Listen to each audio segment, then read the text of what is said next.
বাংলাদেশের ফুটবল ফ্যানরা অপেক্ষায় 10 জুনের দেশের মাটিতে সেদিন হবে হামজা চৌধুরীর অভিষেক। যে ম্যাচের হাইপ উঠেছে চরমে, দেশের ফুটবল ইতিহাসে যে ম্যাচ হতে যাচ্ছে মাইল ফলকে।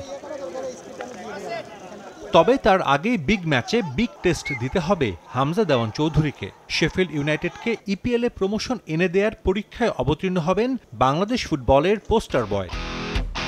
চ্যাম্পিয়নশিপ প্লে অফের সেমিফাইনালে সহজ জয়ই পেয়েছে শেফিল্ড। 2 লেগ মিলিয়ে ব্রিস্টলের জালে ওরা দিয়েছে 6 গোল, বিপরীতে সুরক্ষিত রেখেছিল নিজেদের পোস্ট। এবার ব্লেডসের সামনে সান্ডারল্যান্ড।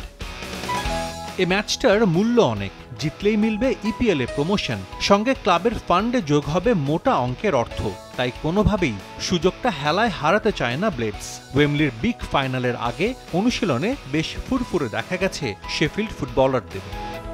স্টে সেফের ডাবল লেয়ার প্রোটেকশনই পিরিয়ডের হেভি ফ্লোর দিনগুলোতে আমাকে রাখে নিরাপদে। Stay safe.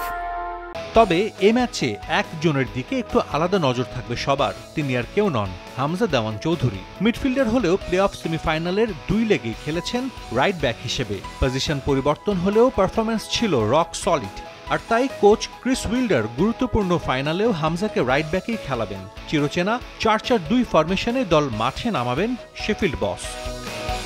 অবশ্য শেফিল্ডে গিয়ে এই প্রথম রাইট ব্যাকে খেলছেন না হামজা। চ্যাম্পিয়নশিপের বেশ কিছু ম্যাচেও এই পজিশনে তার পারফরমেন্স ছিল নজর কাড়া। প্লে অফ ফাইনালটাই শেফিল্ডের জার্সিতে হতে পারে হামজার শেষ ম্যাচ। লেস্টারের সঙ্গে চুক্তিবদ্ধ এই ফুটবলার 31 মে পর্যন্ত ধারে খেলছেন শেফিল্ডে। এরপর আবারও তাকে ফিরে যেতে হবে লেস্টারে। সম্প্রতি যারা অবনমিত হয়ে গেছে চ্যাম্পিয়নশিপ লিগে। তবে অল্প কমাসে শেফিল্ডে যে পারফর্ম করেছেন হামজা, তাতে এই ফুটবলারের সঙ্গে বড় চুক্তি করতেই পারে ক্লাবটি। তবে সবই নির্ভর করছে প্লে অফ ফাইনালের ফলাফলের ওপর। সাজিদ মুস্তাহিদ, সময় সংবাদ।